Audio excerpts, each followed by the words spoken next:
Hello दोस्तों, इस video में हम सॉल्यूशन चैप्टर का रिवीजन करेंगे। मैंने अलग पांडे सर से पढ़ के कुछ नोट्स बनाए थे, उसी नोट्स को मैं आपको बताने वाला हूँ।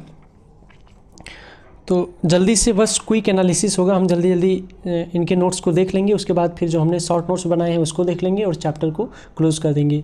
ज़्यादा लंबा नहीं होगा वीडियो, बहुत छोटी वीडियो होगी, मात्र रिवीजन पर्पज़ के लिए बनाया गया है।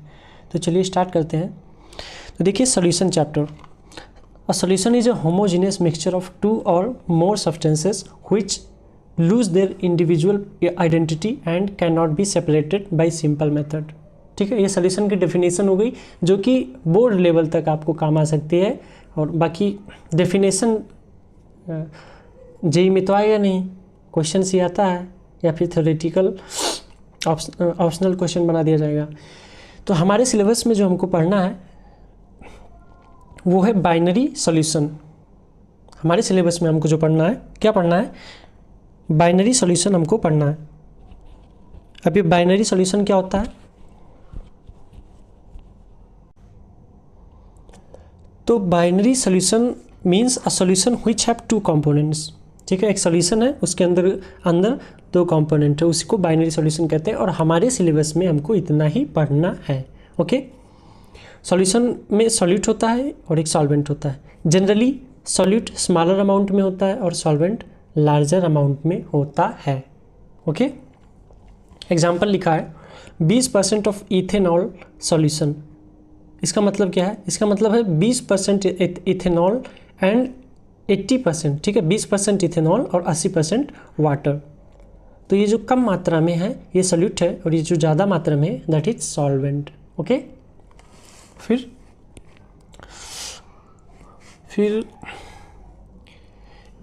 If 50% solute and 50% solvent are there, मतलब मान लीजिए कोई ऐसा आपको क्वेश्चन दे दिया गया जिसमें आधा सॉल्यूट है और मतलब आधा अमाउंट सॉल्यूट का है और आधा सॉल्वेंट का है, तो उस केस में आप किससे सॉल्यूट किससे सॉल्वेंट मानेंगे? ठीक है, मान लीजिए आपके सॉल्यूशन में दो कंपोनेंट है ए एंड बी, ए का भी अमाउंट 50%, बी का भी अमाउंट 50%, दोनों का कंट्रीब्यूशन 50% है सॉल्यूशन में। तो उस केस में आप जो है सॉल्यूट सॉल्वेंट कैसे डिसाइड करेंगे? लिखा है so you can take any of them as solute और solvent. Generally in that case the physical state of the solution decide the solvent. Okay, जैसे अगर हम इस कंडीशन में हम उसका फिजिकल स्टेट देखते हैं, अगर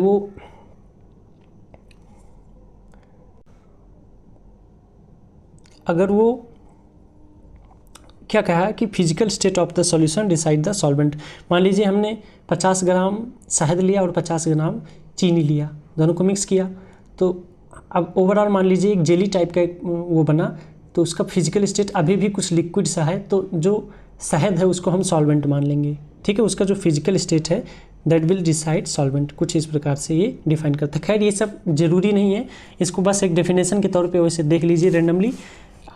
इंपॉर्टेंट चीज़ें तो अभी आनी बाकी है। देखिए कंसंट्रेशन टर्म्स स्टार्ट हो गई, यहीं से हमारे क्वेश्चंस बनते हैं। कंसंट्रेशन टर्म में देखिए वॉल्यूम रिलेटेड, मास रिलेटेड। वॉल्यूम रिलेटेड में परसेंटेज बाय वॉल्यूम या फिर volume by volume percent, weight by weight percent, molarity, normality, और मास रिलेटेड में percentage by mass, weight by weight percent, mole fraction, molarity, parts per million, parts पर billion. तो चलिए जल्दी जल्दी फॉर्मूला हम देख लेते हैं। वेट बाय वेट परसेंट का फॉर्मूला क्या होता है? मास of solute upon mass of solution into 100। ठीक है, देखिए जनरली क्या होता है जब हम वेट बाय वेट परसेंट बोलते हैं, वॉल्यूम बाय वॉल्यूम परसेंट बोलते हैं, तो जो न्यूमरेटर में होता है, ठीक है, जो न्यूमरेटर में होता है उसको मतलब न्यूमरेटर में सॉल्यूट लिखेंगे और डिनोमिनेटर में सॉल्यूशन लिखेंगे। अभी देखिए नेक्स्ट वाला, जैसे जब आप ये पढ़ेंगे वॉल्यूम बाय वॉल्यूम परसेंट, तो यहाँ क्या आएगा? Volume of solute upon volume of solute. मान लीजिए वॉल्यूम बाय वेट परसेंट होता, तो यहाँ मतलब ये इतना जो चीज़ है, ये इतना जो चीज़ है, ये फिक्स है। सॉल्यूट, यहाँ सॉल्यूट आएगा, यहाँ सॉल्यूशन आएगा इनटू 100, और यहाँ कौन आएगा? ये, और यहाँ कौन आएगा? ये। क्या आप मेरी बात समझ पा रहे हैं? आप इससे मैच कराइए। देखिए लिखा है वेट बाई वेट परसेंट, तो ये इतना चीज़ तो फिक्स है। ठीक है, इतना चीज़ फिक्स है। ओके, तो क्या होगा? Weight of solute upon weight of solution into 100। Weight या मास में कंफ्यूज मत होना, यहाँ सेम चीज़ें हैं। ओके, यहाँ पे फिजिक्स नहीं है, नहीं तो पता चले। ओके, अब देखिए क्वेश्चन में हमने लगाया है, ठीक है, आप पॉज करके देख लीजिए, एकदम ईजी क्वेश्चन है, बस आपको लैंग्वेज पढ़ना आना चाहिए। चलिए मैं पढ़ के सुना देता हूँ आपको। 10 gram sucrose is dissolve in 100 gram of water, calculate the mass by mass percent. तो मास ऑफ सॉल्यूट 10 ग्राम है, मास ऑफ सॉल्वेंट 100 ग्राम है, मास ऑफ सोल्यूशन ओवरऑल हो जाएगा 10 + 100 = 110 ग्राम। ठीक है, तो वेट बाई वेट परसेंट आप निकालेंगे, wait of solute upon weight of solution into 100, निकालने के बाद 9.09% आंसर आता है। ठीक है, ठीक इसी प्रकार से 10 ग्राम ऑफ, ये क्वेश्चन भी देख लीजिए, 10 gram of NaCl present in 100 ml। Pause करके देख लीजिए, आपको कुछ नहीं है इसमें, mass of solute, volume of solution, density of solution निकाल लेंगे। ठीक है, density equal to mass upon volume, ये फॉर्मूला आपको आता होगा ना। ठीक है, इजी सा है, ध्यान दीजिए, density equal to mass upon volume, बहुत इजी फॉर्मूला है और बहुत जगह इस्तेमाल होगा सोल्यूशन चैप्टर में, आपको बहुत जगह ये काम आएगा।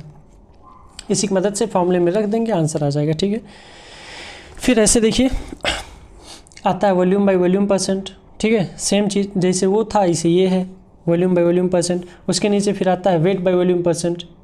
ठीक है, हमने आपको क्या बताया, इतना चीज़ फिक्स है। अब यहाँ वेट था तो यहाँ वेट लिखा या मास लिखा, नीचे वॉल्यूम था तो यहाँ वॉल्यूम लिखा। ओके, बस आपको क्वेश्चन को पढ़ना आना चाहिए। जैसे इस क्वेश्चन देखिए लिखा है a sugar solution is 3% weight by volume percent. इसका क्या मतलब है? ठीक है, इसका मतलब क्या है, बस अगर आप ये जान गए तो यह इस टॉपिक पे आपकी कमांड बन जाएगी।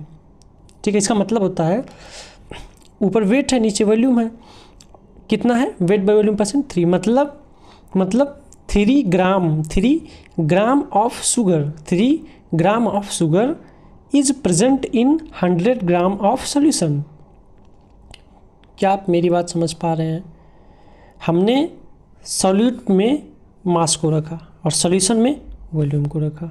3% था तो 3% मतलब 3 gram solute present in 100 ml of solution. ठीक है, इसी तरह सब में होता है,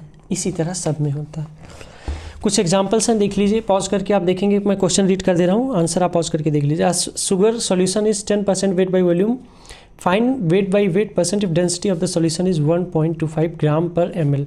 मास, डेंसिटी, वॉल्यूम, उसी का फॉर्मूला, इसी वाले फॉर्मूला इस्तेमाल करके आप डेंसिटी, मास, वॉल्यूम कर लेंगे और आंसर आपका आ जाएगा। नेक्स्ट नीचे एक क्वेश्चन और है, तो पॉज करके आप इस क्वेश्चन को भी देख लीजिएगा, सिंपल है, इजी है, आपसे बन जाएगा। ठीक है, नेक्स्ट पेज देखते हैं। नेक्स्ट पेज आता है हमारा मोल फ्रैक्शन। ठीक है, क्या आता है? Mole fraction. इसको कई लोग जीटा बोलते हैं, कई लोग चाई बोलते हैं, कई लोग एक्स बोल देते हैं। हम यहाँ क्या बोलेंगे? जीटा बोलें? चलो जीटा बोल देते हैं। आप भी आपकी स्कूल में जो पढ़ाया जाता होगा वही बोल लीजिएगा, सिंबल है एक। ओके, तो mole fraction of solvent, zeta A, number of moles of solvent upon number of moles of solution, zeta equal to Na upon Na plus NB। Zeta, अगर देखिए हमारे सिलेबस में हमको इतना ही पढ़ना है। अगर हमारे मान लीजिए बाइनरी सॉल्यूशन ना हो करके ऐसा सॉल्यूशन होता जिसके 3 कंपोनेंट होते, तो उस केस में जो हमारा जीटा ए निकल के आता वो number of moles of solvent upon number of moles of solution, मतलब Na plus NB plus NC। लेकिन खैर मैक्सिमम केसेस में हमारे सिलेबस में ये चीज़ तो आएगा ही नहीं, आपको यही मिलेगा बार बार। ठीक है, zeta equal to Na upon Na plus NB, zeta B equal to NB upon Na plus NB। ठीक है, फॉर्मूला आप देख लीजिए, इजी है, सिंपल है। उसी फॉर्मूले पे बेस एक क्वेश्चन भी है, देखिए the solution contains 40 gram of NaOH and 54 gram of H2O। Okay, निकालेंगे, कठिन तो नहीं है ना। और ध्यान देना zeta A plus zeta B की वैल्यू 1 होती है ऑलवेज। इसका भी इस्तेमाल आपको करने से क्वेश्चन में आसानी बनती है, तो इसको भी ध्यान रखिएगा। ओके, फिर नेक्स्ट आता है, ये भी क्वेश्चन है, solution has 46% weight by weight ethyl alcohol in water, find the mole fraction of ethyl alcohol. Mass of CtH5OH equal to इतना, mass of solution equal to इतना, moles of solution, mole fraction of this equal to moles of this upon moles of solution. वही सब का इस्तेमाल करके हमारा निकल गया। फिर आता है parts per million, 10⁶ means million. इसका क्या मतलब होता है? Parts per million is very small concentration term. Example के टाइम में देखिए, शुगर अगर लिखा है कि आपका एक शुगर है 2 ppm इन सॉल्यूशन, शुगर जो है सॉल्यूशन में कितना है 2 ppm, इसका मतलब होता है कि 2 gram sugar in 10⁶ gram, 1 million ग्राम आप कह सकते हैं ऑफ सॉल्यूशन। ये ऐसा रीड किया जाता है, उतना इंपॉर्टेंट नहीं है, ठीक है। जी में रेयर ही क्वेश्चन बनेंगे, लेकिन आप देख लीजिए number of parts per million equal to mass of solute upon mass of solution into 10⁶, okay. फिर नेक्स्ट पेज है मोलरिटी, इंपॉर्टेंट टर्म है मोलरिटी क्वेश्चन बन जाते हैं यहाँ से। तो molarity number of moles of solute present in 1 litre of solution, molarity का फॉर्मूला होता है number of moles upon volume of solution in litre, okay. Molarity pause करके देख लीजिए, मैं रीड मार देता हूँ फटाफट। Molarity of sugar solution is 2m, इसका मतलब क्या होता है 2 mole of sugar is present in 1 litre of this solution. Molarity of H+ ion is 3m, इसका क्या मतलब होता है, मतलब 3 mole of H+ ion present in 1 litre of this solution, okay. Find molarity of 40 gram of NaOH dissolve in 250 ml of solution. Given mass molar mass, ठीक है, number of mole equal to given mass upon molar mass और density equal to mass upon volume. इन्हीं फॉर्मूले का इस्तेमाल करके हम overall यहाँ इस पे कमांड बना लेते हैं, इजी है। क्वेश्चन और है, देख लीजिए। Find the mass of Na2CO3 present in the 100 ml of 3 molar solution. Molarity normality given moles, ठीक है, ये यही सब इस्तेमाल करके बन जाएगा। नेक्स्ट क्वेश्चन देखिए, पॉज करके आप क्वेश्चन देख लीजिएगा, ठीक है, हमारे भरोसे मत बैठिए, समय कम है हमारे पास। फाइंड मोलरिटी ऑफ वाटर, तो लेट अस कंसीडर 100। देखिए ये डाटा अगर आपको याद रहे तो बहुत बढ़िया है, ना याद रहे तो आप ये स्टेप सीख लीजिए। Let us consider 100 ml of water, mass of water equal to 100 gram 1 gram per ml। Molarity equal to number of moles upon volume, number of moles क्या होता है given mass upon molar mass, और volume क्या हो जाएगा 100/1000, litre में रखना होता है, तो इक्वल टू ओवरऑल आएगा 1000/18। कैलकुलेट करेंगे 55.56 मोल पर लीटर। ये डाटा अगर आपको याद रहे तो और अच्छी बात है, और निकालना कैसे है इस तरह से, ओके, याद रखना इसे। एक और example, if 53 gram of Na2CO3 is dissolved in 500 ml solution, find the molarity of Na2CO3 Na+CO3 2-। तो मोलरिटी का फॉर्मूला लगाए हैं, ठीक है, मोलरिटी का है क्या करें, फॉर्मूला लगाए हैं, फटाफट सॉल्व किए हैं, ठीक है, समझ में आ रहा है ना। मोलरिटी का हमने क्या किया, फॉर्मूला लगाया और फटाफट उसको सॉल्व कर लिया, ठीक है, सॉल्व हो गया ना। ठीक है, इसी प्रकार से Na2CO3 2Na+ + CO3 2-। इसको देखो, इसका कॉन्सेप्ट है 1 मोल पर लीटर। सबसे पहले आप देखिए 1 मोल Na2CO3 2 मोल Na+ आयन देता है और 1 मोल CO3 2- आयन देता है। हमने लीटर से डिवाइड कर दिया, इधर भी पर लीटर कर दिया, इधर भी पर लीटर कर दिया। अब इसको यूनिटरी मेथड बोलते हैं। What that is called unitary method. इस मेथड से हम कई जगह जो है आसानी से सवाल सुलझा लेते हैं। तो 1 मोल Na2CO3 से 2 मोल Na+ बनता है और 1 मोल CO3 2- बनता है, तो ठीक है, ये बनता है।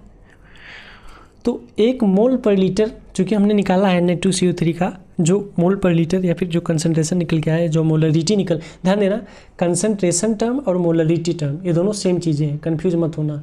हो सकता है कहीं मोलरिटी लिखा हो सकता है कहीं कंसनट्रेशन लिखा हो, दोनों चीज़ें सेम है, कंफ्यूज नहीं होना है। तो मोलरिटी हमारा 1 मोल पर लीटर निकल के आया था, और रिएक्शन से हमें साफ साफ देखने को मिल रहा है कि 1 मोल Na2CO3 से 2 मोल Na+ और 1 मोल CO3 2-। ठीक है, आंसर आपका मिल गया लीटर से डिवाइड करके। ये हमारा मोलरिटी फटाफट निकल गया, जो चीज़ें पूछी थी हमने बता दिया। नेक्स्ट क्वेश्चन आता है, नेक्स्ट टॉपिक आता है मोलरिटी। वो मोलरिटी था, ये ललिटी, ठीक है। तो इसका डेफिनेशन है number of moles of solute present in 1 kg of solvent. Formula इसका होता है molarity equal to number of moles of solute upon mass of solvent in kg। Number of moles of solute mass of solvent in kg। ध्यान देना, ग्राम में अगर दिया रहेगा तो फिर आपको उसको kg में कन्वर्ट करके तब यहाँ पे लिखना है। हमें, ठीक है, मोलरिटी को स्मॉल m से दर्शाते हैं और मोलरिटी को हमने कैपिटल M से पीछे दर्शाया हुआ है, ठीक है, हो जाएगा। ये भी सिंपल होता है। पॉज करके आप एग्जांपल देख लीजिए। यहाँ एक एग्जांपल है, molarity of HCl is 3m। इसका क्या मतलब होता है कि 3 mole of HCl are present in 1 kilogram of water. ठीक है, ये रीड करना भी आपको आना चाहिए। क्वेश्चन की लैंग्वेज तभी समझ में आएगी जब आप इसका, ठीक है, मतलब लैंग्वेज ही है ये क्वेश्चन की, तो पढ़ के आपको समझ में आना चाहिए, तभी समझ में आएगी जब आप इसका 1-2 बार प्रैक्टिस कर लेंगे। ओके, नेक्स्ट क्वेश्चन है find molarity of 20 gram NaOH dissolve in 100 gram of solution. Molarity बतानी है। तो सिंपल फॉर्मूला रख के हमने सॉल्व किया हुआ है, ठीक है। नेक्स्ट क्वेश्चन नीचे भी एक दिया है, if 0.85 gram of NH3 is dissolved in 100 ml of solution find the molarity if density of solution is 1.2 gram per ml।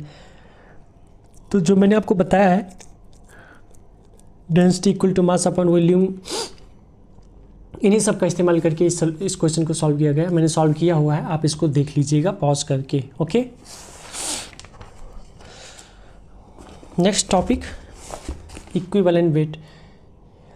Equivalent weight, कई लोग इसको इक्विवेलेंट मास भी बोलते हैं। Formula molar mass molecular mass upon valency factor. Valency factor क्या होता है? Acid के लिए mass of acid, sorry, equivalent mass of acid equal to molecular mass upon valency factor. Valency factor acid के case में बेसिसिटी होती है, number of H+ ion given in solution. देखिए ये जो वैलेंसी फैक्टर नहीं है, ये जब आप इलेक्ट्रोकेमिस्ट्री पढ़ेंगे तो वहाँ हमने शायद इसको N से रिप्रेजेंट किया है, ठीक है।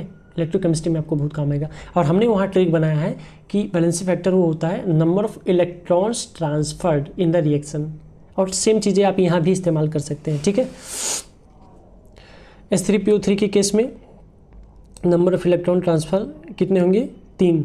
इस केस में H3PO3 के केस में चूंकि ऑक्सीजन हाइड्रोजन के बीच इलेक्ट्रोनेगेटिव डिफरेंस होने की वजह से ये तीनों बॉन्ड ब्रेक होंगे, तो यहाँ पे जो निकल के आता है वैलेंसी फैक्टर वो 3 आता है, यहाँ पे 2 आता है, यहाँ पे 1। तो हम आपको वैलेंसी फैक्टर बता रहे थे। वैलेंसी फैक्टर आपको समझ में आया। देखिए H3PO4 के केस में आप डायग्राम इसका अपने ध्यान में रखिएगा, ठीक है।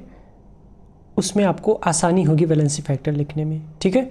तो H3PO4 के केस में वैलेंसी फैक्टर 3 आता है, H3PO3 के केस में वैलेंसी फैक्टर 2 आता है। रीज़न क्या है? क्योंकि ऑक्सीजन से जुड़ा हुआ 2 ही हाइड्रोजन है और इनके बीच इलेक्ट्रोनेगेटिविटी डिफरेंस की वजह से ये बॉन्ड जो है ब्रेक होता है, इसलिए ये दोनों बॉन्ड ब्रेक होंगे और वैलेंसी फैक्टर यहाँ 2 आएगा। ऐसे ही H3PO2 में वैलेंसी फैक्टर 1 आता है। नेक्स्ट फॉर बेसिस, ये एसिड के लिए था। बेसिस के लिए equivalent mass of basis molecular mass upon valency factor. इसमें वैलेंसी फैक्टर बराबर एसिडिटी होता है, number of OH- ion given by basis. जैसे CaOH का होल ट्वाइस, इसमें equivalent mass upon equivalent mass निकालेंगे तो molecular mass upon valency factor क्या लिखेंगे? 2। AlOH का होल थ्राइस, इसमें वैलेंसी फैक्टर 3, ठीक है। बात समझ में आ रही है आपको? फिर नेक्स्ट आता है साल्ट। साल्ट के लिए equivalent mass of salt molecular mass upon valency factor. इसमें जो वैलेंसी फैक्टर होता है वो होता है total positive charge given by salt और total negative charge given by salt. जैसे Na2CO3 के केस में जब हम ब्रेक करेंगे इसे तो ये होगा 2Na+ प्लस CO3 2-। इस केस में जो वैलेंसी फैक्टर निकल के आएगा, चाहे आप टोटल पॉजिटिव चार्ज देख लिए, सोडियम पर चार्ज 1 है, टोटल 2 सोडियम है तो ओवरऑल चार्ज क्या हो जाएगा? +2, या फिर ओवरऑल चार्ज -2। तो चाहे आप पॉजिटिव वाला लीजिए चाहे निगेटिव वाला लीजिए, वही आपका वैलेंसी फैक्टर होता है। जैसे AlCl3 के केस में इसको आप ब्रेक करेंगे तो Al3 plus 3Cl-। Equivalent mass equal to molecular mass upon valency factor यहाँ कितना है? 3। कैसे आया देखिए, चाहे आप पॉजिटिव चार्ज ले लीजिए, टोटल पॉजिटिव चार्ज कितना है? +3, और टोटल नेगेटिव चार्ज कितना है? -1 × 3 इक्वल टू -3, ओके। तो ऐसे निकलता है। ऐसे Al2SO4 का होल थ्राइस, इसमें 2Al3 प्लस 3SO4 2-। ओवरऑल इसमें जो वैलेंसी फैक्टर निकल के आएगा कितना आएगा? 6 का आएगा। MgSO4 में टोटल 2 का आएगा। तो ये हमारा जो है इक्विवेलेंट मास निकालने में वैलेंसी फैक्टर का जो कंट्रीब्यूशन रहता है वो है, ओके। नेक्स्ट देखते हैं।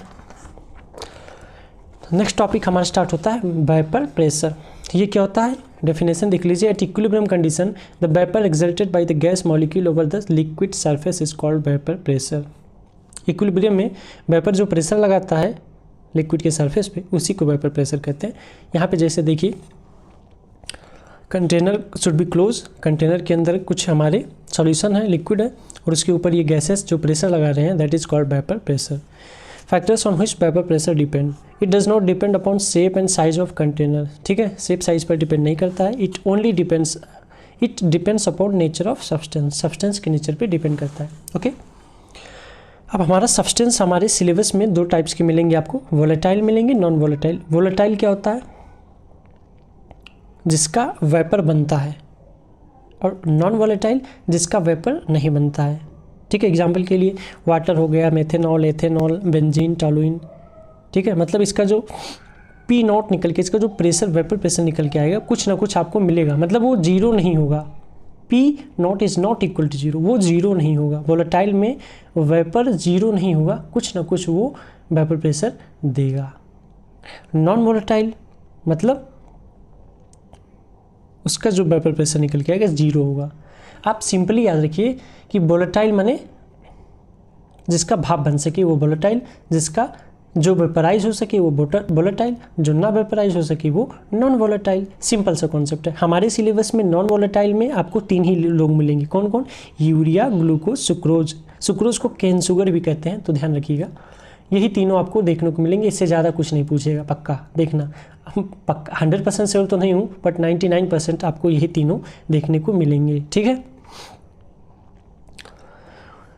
तो देख लीजिए इसका मॉलिक्यूलर मास अगर आप याद रखेंगे तो बहुत फ़ायदा करेगा आपको न्यूमेरिकल सॉल्व करते वक्त। यूरिया का मॉलिक्यूलर मास होता है 60, ग्लूकोज का 180 और सुक्रोज का 342। ठीक है, फिर देखिए vapour pressure depends upon temperature. Temperature बढ़ाओगे तो जाहिर सी बात है वेपर प्रेशर क्या होगा, बढ़ जाएगा। Okay, vapour pressure of solution, ये देखिए vapour pressure of solution. Solution में हमारे पास सॉल्यूट होते हैं और सॉल्वेंट होते हैं। ठीक है, 2 कंपोनेंट होते हैं सॉल्यूशन के। ओके, कौन कौन होते हैं? सॉल्यूट होते हैं और सॉल्वेंट होते हैं। हमारे सिलेबस में वोलेटाइल मतलब लिक्विड सब्सटेंस और नॉन वोलेटाइल मतलब सॉलिड सब्सटेंस। ओके, 3 हमने कंटेनर लिया है, एक में प्योर लिक्विड ए है, एक में प्योर लिक्विड बी है, इसमें ए भी है और बी भी है। ठीक है, P not A vapour pressure of pure A, P naught B vapour pressure of pure B. यहाँ पे प्योर नहीं रहा, यहाँ पे इम्प्योर हो गया क्योंकि दोनों मिक्सअप हो गए ना, तो इसको पी ए से और पी बी से रिप्रेजेंट करते हैं। देखिए जब वो प्योर केवल बी ही है इसीलिए इसको हम पी नॉट बी लिखते हैं, केवल ए वाले के ही वेपर प्रेशर इसीलिए हम इसको पी नॉट ए लिखते हैं। पी नॉट मतलब समझ में आ रहा है, प्योर ए। देखो इसको हम पढ़ते कैसे हैं, पी नॉट ए मतलब वेपर प्रेशर ऑफ प्योर ए, और यहाँ पे लिखा है पी ए, इसका मतलब होता है vapour pressure of A. Pure A हमने क्यों नहीं बोला, क्योंकि हमने मिक्स अप कर दिया है, तो यहाँ ए भी है और बी भी है, दैट इज़ द रीज़न। खैर उतना इम्पोर्टेंट नहीं है। राउट्स लॉ देखिए, राउट्स लॉ में आपको याद क्या रखना है, P A is directly proportional to zeta A, P B is directly proportional to zeta B. Raoult's law ये बताने की कोशिश करता है, P A is directly proportional to zeta A और P B directly proportional to zeta B. Okay, next देखिए P A is directly proportional to zeta A. जब हम डायरेक्टली ये प्रोपोर्शनलिटी का साइन हटाते हैं तो एक कांस्टेंट निकल के आता है, उसको हमने के लिख दिया यहाँ, P equal to K times zeta A, और के की वैल्यू जो है ये हमको मिली है, पी नॉट ए हमको गिवन है। तो पी ए इक्वल टू अब कितना हो जाएगा, के की जगह हम सब्सटीट्यूट कर देंगे तो हो जाएगा P not A zeta A और पी बी की value P naught B zeta B. Total vapour pressure of solution equal to P A plus B P. तो पी ए की जगह हम P not A zeta A, P B की जगह P naught B zeta B ऊपर की मदद से हम लिख सकते हैं। ठीक है, इसी की मदद से हम यहाँ सब्सटीट्यूट कर सकते हैं। ओवरऑल राउट लॉ हमें यही बताता है कि P total equal to P not A zeta A plus P naught B zeta B. Okay, that's all. कुछ एग्जांपल्स हैं, वीडियो पॉज करके आप इस एग्जांपल्स को कर लीजिएगा। ठीक है, सॉल्व किया गया है आराम से, जिस फॉर्मूले हमने अभी फॉर्मूले डिस्कस किए हैं उसी के बेसिस पे सब है। एक और है, देखिए गिवन द वोलेटाइल सब्सटेंस, ये भी एक एग्जांपल है, आप इसको क्वेश्चन को कर लीजिएगा, वीडियो पॉज करके अच्छे से देख लीजिएगा। ठीक है, सिंपल ही है, कुछ कठिन नहीं है, बस इक्वेशन बना के सॉल्व करना है, दैट्स ऑल। ओके, एक क्वेश्चन और है, ये भी देख लीजिए। ओके, नेक्स्ट टॉपिक हमारा स्टार्ट होता है vapour pressure of solution containing non volatile solute. Important है, हमारे पास कोई वोलेटाइल सॉल्वेंट है लेट्स से ए, उसमें हमने कोई नॉन वोलेटाइल सॉलिड पार्टिकल डाल दिया। अब ओवरऑल जो हमारी, अब चूंकि देखिए इसकी सरफेस पर जो सॉल्यूशन बना हमारा, इसकी सरफेस पर ए भी है बी भी है, ए तो वोलेटाइल हो रहा है, क्योंकि बी नॉन वोलेटाइल है, वो वोलेटाइल नहीं होगा, तो ओवरऑल जो हमारा प्रेशर है वो डिक्रीज करेगा। इन दोनों की अगर हम कंपेयर करें तो यहाँ पे जो प्रेशर था और बी को मिला देने के बाद यहाँ पे जो प्रेशर है, उन दोनों में क्या होगा। आप अब ये बताइए, यहाँ प्रेशर ज़्यादा है कि यहाँ प्रेशर ज़्यादा है? ऑफकोर्स यहाँ ज़्यादा है। क्यों? क्योंकि यहाँ प्योर ए है, सब लोग इसकी सरफेस पे जितने भी पार्टिकल्स थे, मॉलिक्यूल्स थे, सब वेपराइज हो रहे हैं, ओके। लेकिन जब हमने उसमें नॉन वोलेटाइल मिला दिया तो नहीं हो रहे हैं। ज़्यादा देखिए, मैं ज़्यादा डीप में जाने की कोशिश नहीं करूँगा क्योंकि क्विक रिवीजन वीडियो है, तो इसीलिए ज़्यादा लंबा नहीं करना है वीडियो को, इसलिए हम जल्दी जल्दी टॉपिक्स को देखेंगे। तो पढ़िए, on addition of non volatile solid the vapour pressure is lowered, okay. P A directly proportional to zeta A हमने पढ़ा था, P equal to K times zeta A, P equal to P not A zeta A, यहाँ तक हमें अभी पीछे भी किया है। अब जीटा ए की हमने 1 माइनस जीटा बी लिख दिया। ये कैसे आया आपको समझ में आना चाहिए, कैसे आया ये आपको पता है ना, zeta A plus zeta B equal to 1 हमने आपको बताया था। तो यहाँ से आप जीटा ए की वैल्यू लिख सकते हैं ना, जीटा ए की वैल्यू यहाँ से आप लिख सकते हैं 1 माइनस जीटा बी, वही चीज़ हमने यहाँ सब्सटीट्यूट कर दिया। सब्सटीट्यूट करने के बाद पी नॉट ए अंदर इसको मल्टीप्लाई कर देते, P not A minus P not A zeta B को हमने रोक लिया, ठीक है। जब आप रीअरेंज करेंगे जीटा बी की वैल्यू निकल के आएगी P not A minus P upon P not A, that is called relative lowering in vapour pressure, ठीक है, relative lowering in vapour pressure. We found relative lowering in vapour pressure equal to mole fraction of solute.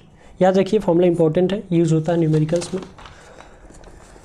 Next topic आता है colligative property. क्या होती है ये colligative property? तो property of the solution which depend upon number of solid particle, मतलब जो solid particle की संख्या पे डिपेंड करे, सॉलिड पार्टिकल की नंबर पे डिपेंड करे, that property is called colligative property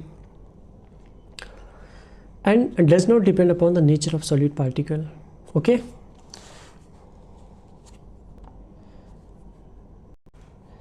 ये आई यहाँ पे जो आपको दिख रहा है that is called want Hoff factor, ये भी आगे आएगा तो हम बताएंगे आपको। तो relative lowering in vapour pressure का फॉर्मूला ये है, एक न्यूमेरिकल हमने नीचे सॉल्व किया है, वीडियो पॉज करके आप इस न्यूमेरिकल को देख लीजिए। फिर ideal and non ideal solution. Ideal solution क्या होता है? जो राउल्ट लॉ को फॉलो करता है, डेल्टा बी मिक्स 0 होता है, delta H mix equal to 0 होता है, और डेल्टा एक्स एंट्रोपी इसको बोलते हैं, ये हमेशा ग्रेटर देन 0 होता है, और डेल्टा जी मिक्सिंग इज हमेशा लेस देन 0 होता है फॉर आइडियल या फिर नॉन आइडियल, दोनों के लिए ये दोनों चीज़ें कंडीशन फॉलो करते हैं। एक ग्राफ होता है, इसका इंपॉर्टेंट ग्राफ है, आप याद रखिएगा, ठीक है, देख लीजिए इसको, ये ग्राफ क्वेश्चन में आपको मिल सकता है। कुछ एग्जाम्पल हमने लिखे हुए हैं, ठीक है, आइडियल सॉल्यूशन के कुछ एग्जाम्पल्स है, ये एग्जाम्पल्स आपको याद होने चाहिए, रट लीजिए, ठीक है, वीडियो पॉज करके एक बार देख लीजिए।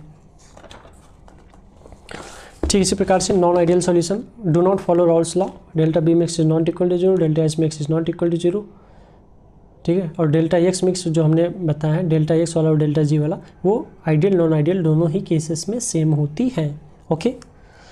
तो नॉन आइडियल सॉल्यूशन में एक होता है पॉजिटिव डेविएशन, एक होता है नेगेटिव डेविएशन। हमने ग्राफ बनाया है, कॉन्सेप्ट आप समझने के लिए ये डेफिनेशन देख लीजिए, non ideal solution showing negative deviation from Raoult's law, showing positive deviation from Raoult's law. Negative deviation वाले का ग्राफ क्या होता है, थोड़ा नीचे चला जाता है, और पॉजिटिव डेविएशन में ग्राफ थोड़ा ऊपर चला जाता है, किससे? जो आइडियल वाला ग्राफ था उससे, okay, did you understand. Next आता है एलिवेशन इन बॉइलिंग पॉइंट। ये हम क्या पढ़ रहे हैं? हम पढ़ रहे हैं कॉलिगेटिव प्रॉपर्टी। पहले हमने आपको बताया रिलेटिव लोडिंग इन वेपर प्रेशर, दूसरा एलिवेशन इन बॉइलिंग पॉइंट। ये क्या होता है? सॉल्यूशन में जब हम नॉन वोलेटाइल सॉल्यूट ऐड करते हैं तो ओवरऑल वेपर प्रेशर क्या होता है? कम हो जाता है, और वेपर प्रेशर कम हो जाता है मतलब बॉइलिंग पॉइंट बढ़ जाता है। बात समझ में आ रही है? जैसे अगर मैं एग्जांपल के तौर पे लूँ, आप एक कंटेनर लीजिए और उसमें केवल पानी डालिए और उसको उबालिए, ठीक है, बॉईल कीजिए, देखिए उसमें कितना टाइम लगा और वो कितने टेम्परेचर पे बॉईल हुआ, ये ऑब्जर्व किए आप। फिर अब उसको साइड में रखिए, फिर से आप उतना पानी लीजिए और उसमें थोड़ा सा चीनी डाल दीजिए, ठीक है, अब उसको उबालिए। अब दोनों को आप कंपेयर कीजिए तो आपको पता चलेगा कि जब आपने चीनी वाला पानी जो आपका है वो बॉईल होने में थोड़ा सा ज़्यादा, उसकी बॉइलिंग पॉइंट जो है थोड़ी सी बढ़ गई है, ऐसा आप ऑब्जर्व करेंगे, पक्का आप देख लीजिए अगर आपको यकीन ना हो, ओके।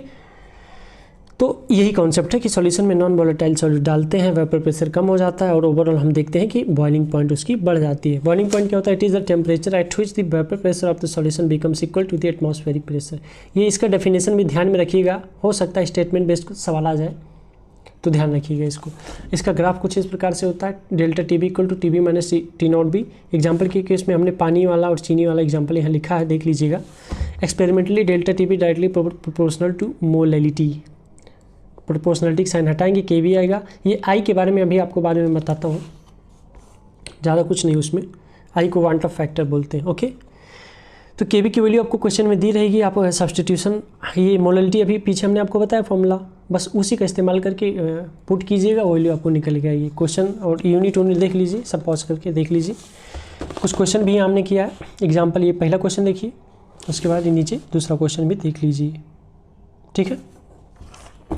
तीसरा क्वेश्चन ये रहा, ठीक है, सॉल्यूशन इसका है नीचे।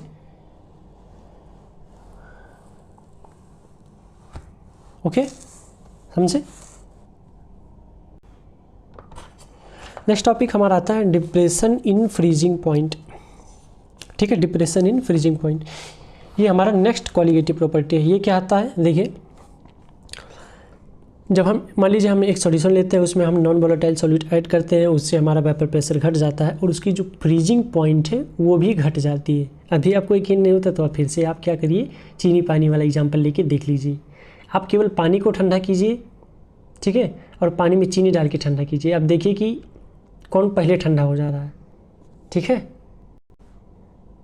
तो आपको पता चलेगा कि जो चीनिया वाला पानी था वो पहले ठंडा हो गया, पहले जम गया, सॉरी, वो पहले जम जा रहा है। मतलब क्या हुआ, उसका जो फ्रीजिंग पॉइंट है वो कम हो गया, समझे। फ्रीजिंग पॉइंट का definition, it is the temperature at which the vapour pressure of the liquid state becomes equal to the vapour pressure of the solid state. Graph इसका देख लीजिएगा, इसमें delta T F equal to T naught F minus T F.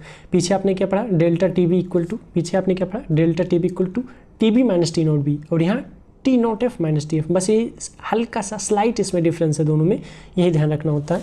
बाकी question को देख के आपको पता चल जाएगा कि लगाना क्या है, बहुत सिंपल क्वेश्चन होते हैं डायरेक्ट। इसमें भी बस वही एक्सपेरिमेंटली देखा गया, delta T F directly proportional to M, proportionality का साइन हटाएंगे, के एफ आएगा। आई के बारे में हम अभी बात करेंगे, ठीक है, फॉर्मूला ध्यान में रखिएगा। बस कुछ एग्जाम्पल, कुछ क्वेश्चंस के भी हैं, देख लीजिए। नेक्स्ट क्वेश्चन, क्वेश्चन दूसरा, ओके। नेक्स्ट देखते हैं टॉपिक क्या है, ये भी एक क्वेश्चन है, तीसरा। ओके, डन है। नेक्स्ट अब हमारा आता है ऑस्मोसिस एंड ऑस्मोटिक प्रेशर, ठीक है। डिफ्यूजन क्या होता है, डिफ्यूजन एक टर्म है, इसका मतलब क्या होता है, the net movement of any substance from the region of their higher concentration of their to their lower concentration until concentration is same on both side. Concentration शब्द सॉल्यूट के पार्टिकल के नाम कर दिया गया। देखिए, कंसंट्रेशन का मतलब हम सॉल्वेंट का कंसंट्रेशन भी मान सकते हैं, लेकिन जनरली कंसंट्रेशन टर्म ही जो है सॉल्यूट के नाम कर दिया गया। हम कंसंट्रेशन ज़्यादा की बात करेंगे तो आप अपने मन में सोचिएगा कि सॉल्यूट ज़्यादा हो गया। हम आपसे बात कर रहे हैं कि इस सॉल्यूशन में ये सॉल्यूशन कंसंट्रेटेड है, ठीक है। मान लीजिए हमने आपसे कहा ये सॉल्यूशन कंसंट्रेटेड है, तो आप ये, ठीक है, तो आप इसका ये अर्थ निकालेंगे कि इस सॉल्यूशन में सॉल्यूट की मात्रा ज़्यादा है। हमने क्या कहा कि सॉल्यूशन जो है वो कंसंट्रेटेड है, उसका मतलब ये है कि इसमें सॉल्यूट ज़्यादा है, ऐसा हम मान रहे हैं। अच्छा, ऐसा भी तो हो सकता है कि कंसंट्रेटेड है तो हो सकता है सॉल्वेंट का कंसंट्रेशन ज़्यादा हो, लेकिन नहीं, सॉल्यूट जो ये इसीलिए हमने यहाँ नोट डाल के लिख दिया कि कंसंट्रेशन शब्द सॉल्यूट पार्टिकल के नाम कर दिया गया कि जा भाई तू ले जा। ओके, ऑस्मोसिस की डेफिनेशन देखिए, the net movement of solvent molecule from their higher concentration to their lower concentration through semi permeable membranes called osmosis.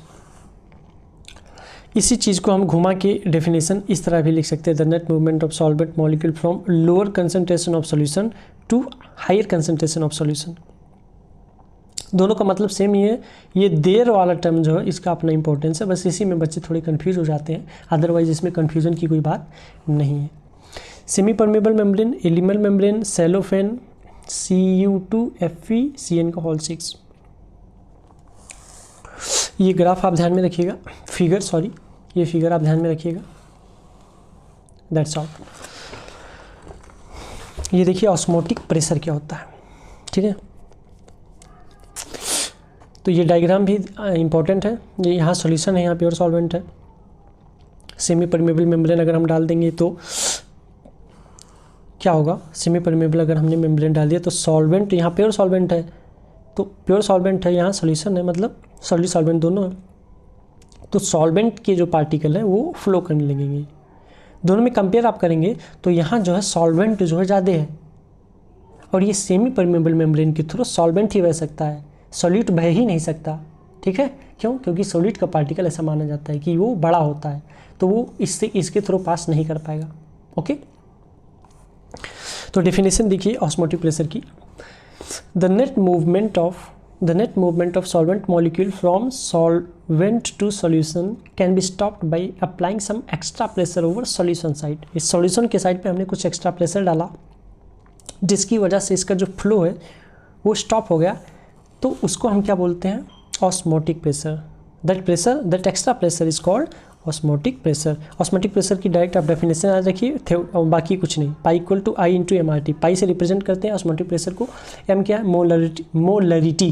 ठीक है, यहाँ लिखे हैं ना मोलरिटी, और pi osmotic pressure, M molarity, R क्या है? सॉल्यूशन कांस्टेंट, और टी के टेम्परेचर। आर जो है गैस कांस्टेंट होता है, आप ध्यान रखिएगा 0.082 या 8.314 अकॉर्डिंग टू क्वेश्चन जो बोला जाएगा आपको वही लेना है। कन्वर्जन ऑफ प्रेशर, ये देख लीजिए, कन्वर्जन ऑफ प्रेशर कभी कभी हमें कुछ ज़रूरत पड़ सकती है, तो ये इंपॉर्टेंट है, देख लीजिएगा। फिर एक क्वेश्चन यहाँ लगाया है नीचे, डायरेक्ट फॉर्मूला बेस से आप क्वेश्चन पढ़िए, फॉर्मूला में बस आइडेंटिफाई करिए कि टर्मिनोलॉजी कौन क्या है। आई क्या है? आई मतलब वांट ऑफ फैक्टर। पाई क्या है? पाई मतलब ऑस्मोटिक प्रेशर। मोलरिटी क्या है? गैस कांस्टेंट क्या है? टेम्परेचर क्या है? सवाल खत्म। नेक्स्ट क्वेश्चन भी नीचे एक और क्वेश्चन है, वो भी देख लीजिए।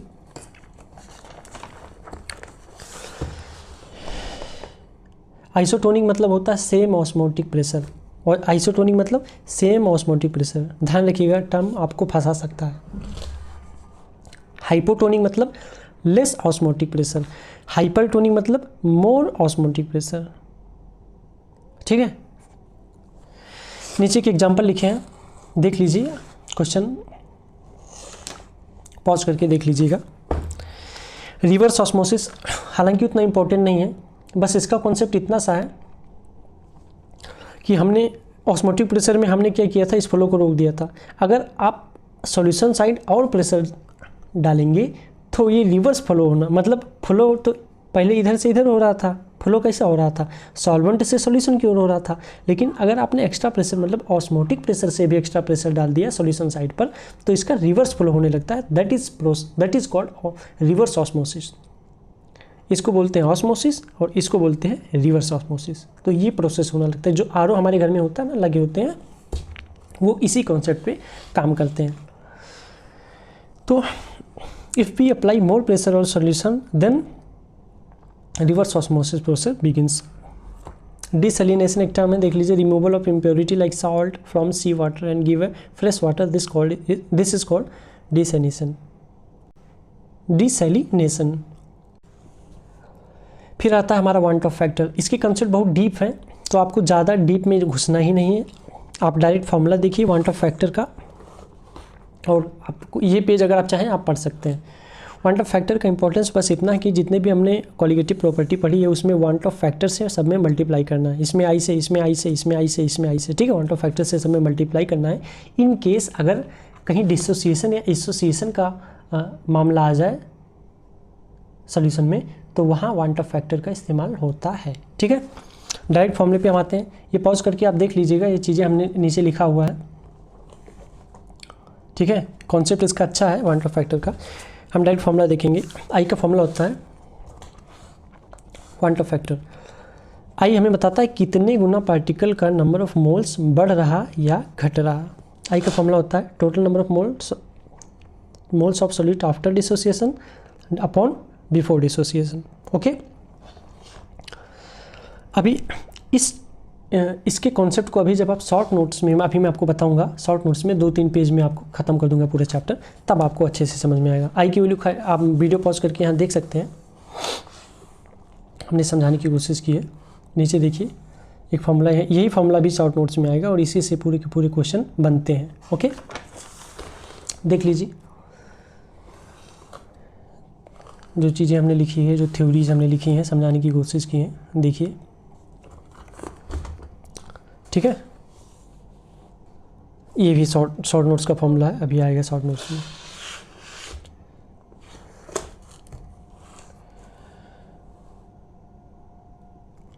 यहाँ भी एक फॉर्मूला देखिए, observed colligative property equal to calculated colligative property into van't Hoff factor.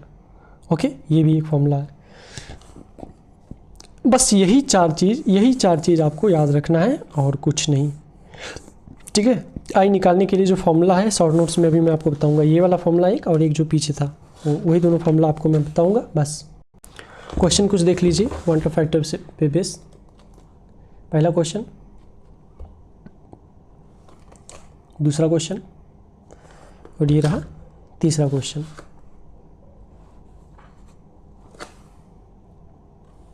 फिर नीचे चौथा क्वेश्चन, ठीक है।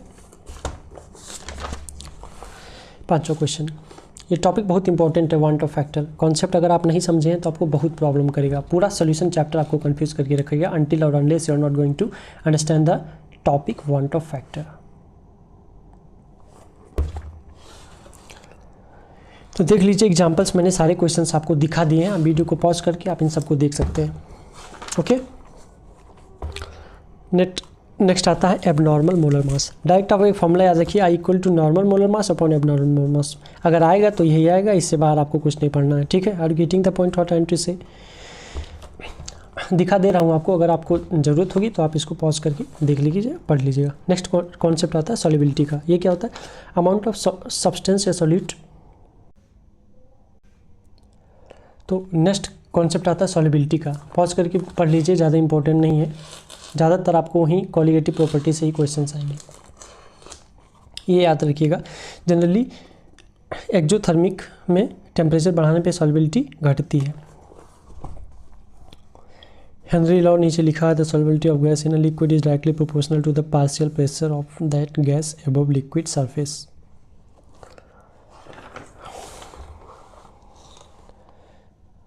ये डेरिवेशन में हमने करने की कोशिश की है, solubility of gas in a liquid directly proportional to partial pressure of gas above liquid surface. Okay, P equal to K H into mole fraction of gas in liquid. Okay, terminology सब देख लीजिए, कौन क्या बताना चाहता है। इसका graph कुछ ऐसा आता है, partial pressure mole fraction of gas, slope tan theta equal to P upon mole fraction of gas equal to K H.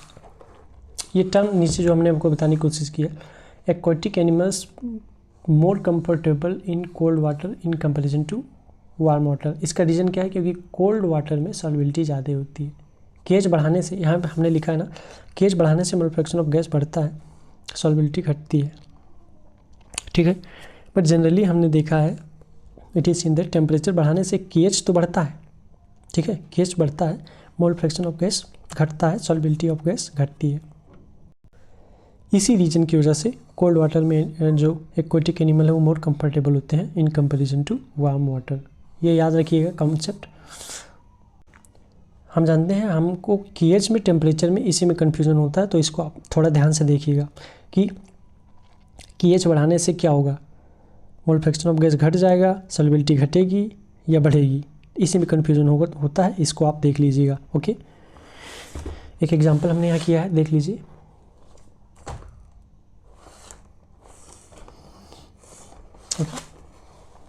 ये जेईई मेंस का ही PYQ है।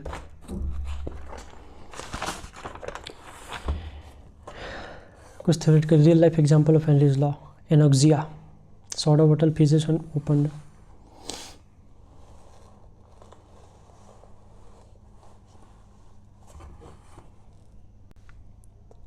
तो अभी तक हमने आपको जो बताया वो सब डिटेल्स वीडियो था, डिटेल नोट्स था। अब हम शॉर्ट नोट्स के बारे में आपको बताते हैं। तो ये रहा हमारा शॉर्ट नोट्स, ये हमने पंकज सर से पढ़ा था और अलग पांडे सर का भी वीडियो हमने देखा है, तो दोनों की हेल्प से हमने शॉर्ट नोट्स बनाए। देख लीजिए, बहुत इजी शॉर्ट नोट्स हैं, ठीक है, बहुत हेल्पफुल शॉर्ट नोट्स हैं, इससे से आपका काम हो जाएगा। वेपर प्रेशर का जो डेफिनेशन हमने वहाँ देखा, यहाँ भी वेपर प्रेशर का डेफिनेशन है। राउट्स लॉ जो हमने वहाँ देखा, राउट्स लॉ देखिए शॉर्ट नोट्स में भी है। ओके, यहाँ पे इसका ग्राफ हमने बना दिया है। रिलेटिव लोडिंग इन वेपर प्रेशर का कॉन्सेप्ट ये रहा। आइडियल सॉल्यूशन क्या होता है, नॉन आइडियल क्या होता है, पॉजिटिव डेविएशन, नेगेटिव डेविएशन, ठीक है। कॉलिगेटिव प्रॉपर्टी क्या है, रीडो हमने एक ट्रिक बनाया था कॉलिगेटिव प्रॉपर्टी को याद करने का, ठीक है। ये हमारा एक दोस्त महेश है, उसने ये ट्रिक हमको बताया था, तो हमको तब से ध्यान हो गया। रिलेटिव लोडिंग इन, इसका मतलब relative loading in vapour pressure, elevation in boiling point, depression in freezing point and osmotic pressure. Okay, did you get this point? One two factor का फॉर्मूला हमने लिखा नॉर्मल मोल मास अपॉन एबनॉर्मल मोल मास, या फिर after dissociation upon after association number moles. Okay, समझ गए? Next page में dissociation के case में आपको ये वाला जो है इक्वेशन याद रखना, I = 1 + n - 1 × अल्फा। n क्या है? Number of ions in product में जो देखो डिसोसिएशन हो रहा है, तो कुछ हमारे पास मॉलिक्यूल होगा, वो डिसोसिएट होकर जितने आयन देगा प्रोडक्ट में, उस आयन को n से हमने रिप्रेजेंट किया। ओके, अल्फा क्या? Degree of dissociation. एसोसिएशन के केस में ये वाला इक्वेशन याद रखना, I = 1 + 1/n - 1 × अल्फा। यहाँ जो n है, that is n is number of moles of reactant. जो रिएक्टेंट आपस में एसोसिएट हो रहे हैं उनके जो मोल्स है, दैट इज n। ओके, तो बस वही है। अब देखिए हमारे पास 4 जो थे कॉलिगेटिव प्रॉपर्टी थे, उन सभी कॉलिगेटिव प्रॉपर्टी में हमने क्या किया है, बस I से सब में मल्टीप्लाई कर दिया है। I से सब में क्या किया है? मल्टीप्लाई कर दिया है, और चीज़ें सारी की सारी सेम टू सेम है। मैं आपको अभी ये जो आइडियल नॉन आइडियल वाला है एग्जाम्पल मैं अभी आपको दिखा दे रहा हूँ, वो भी हमने पंकज सर से बनाया था नोट्स, वो भी एक बार अभी एक लुक आप ले लीजिएगा, एग्जाम्पल्स को याद कर लीजिएगा। तो बस यही था इसमें। आइसोटोनिक, हाइपरटोनिक, हाइपोटोनिक ये चीज़ें देख लीजिए। अभी पीछे भी हमने आपको बताया एजियोट्रोपिक सॉल्यूशन का एक डेफिनेशन है, those binary solution which boils at constant temperature without any change in its concentration called azeotropic solution. Henry law, P pressure of gas directly proportional to mole fraction of gas, pressure of gas equal to kH into mole fraction of gas in liquid। ये थोड़ा clearly visible नहीं है, लेकिन फिर भी मैं आपको explain करने की कोशिश किया हूँ, ठीक है। तो टेम्परेचर बढ़ाने पे kH की वैल्यू तो बढ़ती है, लेकिन सॉल्युबिलिटी घटती है। अच्छा, जनरली हम क्या देखते हैं, मान लीजिए अगर आप चीनी ले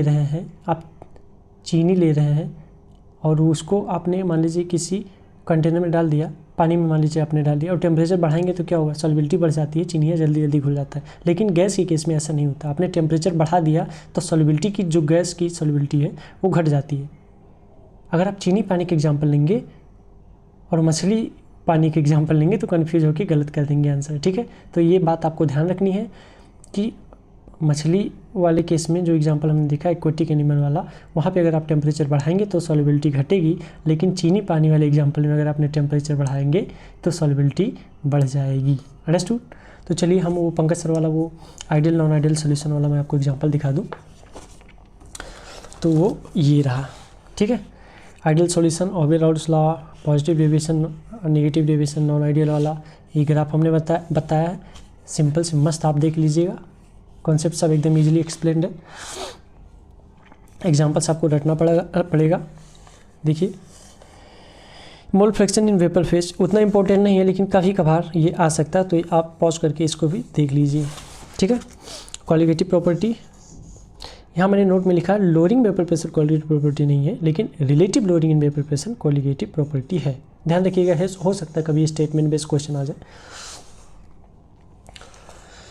ये नोट हमने आपको लिखा हुआ, non volatile solute dissolve in volatile solvent, it's vapour pressure decreases, boiling point increases and freezing point decreases. Concept एक है, इसी कॉन्सेप्ट ये सारी चीज़ें डिराइव हुई हैं।